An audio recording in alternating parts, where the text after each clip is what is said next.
Hi student, इस video में हम पढ़ेंगे Bayes theorem. Bayes theorem application है कंडीशनल प्रोबेबिलिटी की और बहुत ही स्कोरिंग टॉपिक है। 6-6.5 नंबर में मिनिमम इसका क्वेश्चन पूछा जाता है और कई बार तो 12 नंबर में भी पूछा जाता है, क्योंकि दोनों ही पार्ट ए और बी दोनों ही पार्ट बेस थ्योरम पे होते हैं। तो और एक ही प्रॉब्लम से आप लोगों को समझ आ जाएगा कि बेस थ्योरम हमें एग्ज़ाम में कैसे करनी है और हमें पता कैसे चलेगी बेस थ्योरम का क्वेश्चन है कि नहीं है।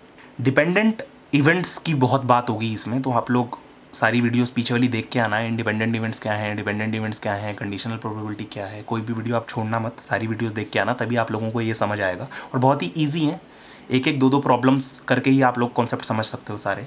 इसमें ये जो आई है ये पॉजिटिव इंटीजर वैल्यू है, 1,2 से n तक जा सकती है। जितने भी हमारे पास केसेस हैं, जितने भी रिसोर्सेज हैं, ये आप लोगों को समझ आ जाएगा आई क्या है अभी क्वेश्चन में। बेसिक बेस थ्योरम का मैं आपको बता देता हूँ कि आप लोगों को फॉर एग्जांपल निकालना है कि प्रोबेबिलिटी ऑफ ए आई क्या होगी व्हेन बी हैज़ हैपेंड। ये आप लोगों ने कंडीशनल प्रोबेबिलिटी में पढ़ा था कि इसका क्या मतलब होता है, probability of A I when B has happened. वो क्या होगी अगर आपको पता है कि प्रोबेबिलिटी ऑफ बी क्या होगी when A i has happened, और probability of A i individually पता है और बचे हुए केसेस की भी प्रोबेबिलिटी पता है, ऐसे इस तरीके से, तब आप लोग निकाल सकते हो probability of A when B has happened. हम लोग एक प्रॉब्लम से ही देख लेते हैं। अब ये आप लोगों के सामने प्रॉब्लम है। अब एग्ज़ाम में क्वेश्चन आए तो हमें पता कैसे चलेगी बेस थ्योरम का क्वेश्चन है। तो एक तो ये क्वेश्चन नॉर्मल प्रोबेबिलिटी के जो क्वेश्चंस होते हैं उनसे देखने में बहुत बड़ा होगा, बहुत सारे केसेस होंगे इसमें, जैसे ए का केस है, बी का केस है, सी का केस है, डी का केस है, फिर सबकी परसेंटेज है अलग अलग। एक तो ये तरीका है पता लगाने का। दूसरा तरीका है आप जो भी आपको गिवन है वो लिख लो और जो भी आपको निकालना है वो लिख लो, आपको अपने आप ही पता चल जाएगा कि बेस थ्योरम का क्वेश्चन है। सबसे पहले हम प्रॉब्लम पढ़ लेते हैं एक बार की। In a bolt factory there are 4 machines A B C and D. They are manufacturing 20%, 15%, 25% and 40% of the total output respectively. Of the outputs 5%, 4%, 3% and 2% are defective. मतलब मशीन ने जो भी बनाया, जिस मशीन ने, उसमें से इतना इतना वो डिफेक्टिव है।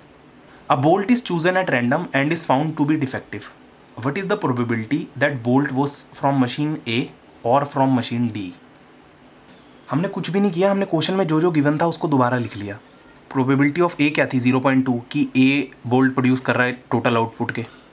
ऐसे बी की लिख ली, सी की लिख ली, डी की लिख ली। सेकेंड लाइन में हम लोगों ने लिख लिया कि अगर तो ए से निकला है, मैंने आपको बताया था बाद वाला इवेंट ऑकर हो चुका होता है और पहले वाले को ऑकर होना होता है। अगर तो वो बोल्ट ए से निकला है और डिफेक्टिव है, जेड हमने मान लिया कि इवेंट ऑफ बीइंग डिफेक्टिव, कि डिफेक्टिव है तो जेड है वो। तो अगर तो ए से निकला है और डिफेक्टिव है उसकी क्या प्रोबेबिलिटी होगी, बी से निकला है और डिफेक्टिव है उसकी क्या होगी, ऐसे ही सी के लिए, डी के लिए। ये सब आपको गिवन था। और अगली लाइन में हमने लिख लिया जो हमें निकालना है कि अगर तो बोल्ट डिफेक्टिव है, बाद वाला इवेंट हमें पता होता है, ऑकर हो चुका होता है ये इवेंट, तो वो ए से निकला है, इसकी क्या प्रोबेबिलिटी होगी। और ऐसे ही बोल्ट डिफेक्टिव है और वो डी से निकला है, इसकी क्या प्रोबेबिलिटी होगी। तो मैंने आपको बताया था कि कभी भी ऐसा कुछ दे रखा हो कि z बाय ए की प्रोबेबिलिटी आपको पता है और a बाय जेड की आपको निकालनी है, z बाय डी की आपको पता है और d बाय जेड की आपको निकालनी है। इन क्वेश्चंस में बेस थ्योरम लगता है। अब हम कुछ भी नहीं करेंगे, बेस थ्योरम का जो फॉर्मूला आपने अभी पढ़ा है वो हम लिख लेंगे यहाँ पे। ये हम लोगों ने प्रॉब्लम के लिए फॉर्मूला लिख लिया। ऐसे ही आप बाकी प्रॉब्लम्स के लिए भी बहुत ही ईजिली फॉर्मूला लिख पाओगे। कुछ भी नहीं किया, जो हमें निकालना है a बाय जेड, उसकी जगह यहाँ z बाय ए हो जाएगा ऊपर वाला पी ऑफ ए, और नीचे आप सारे केसेस के लिए लिख लोगे P of A into P of Z by A, P of B into P of Z by B, plus P of C into P of Z by C, plus P of D into P of Z by D. ये सारी चीज़ें आपको पता है, given में है ये सारी चीज़ें। इसी को पुट करके हम निकाल लेंगे जो हमें निकालना था।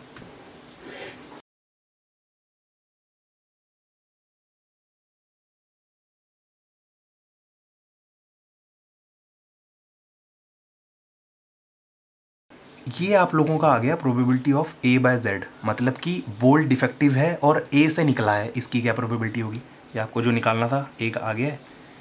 Probability of D by Z, ये भी आपको निकालना था। ये आप लोगों के लिए होमवर्क है, ये आप लोगों को खुद ट्राई करना है।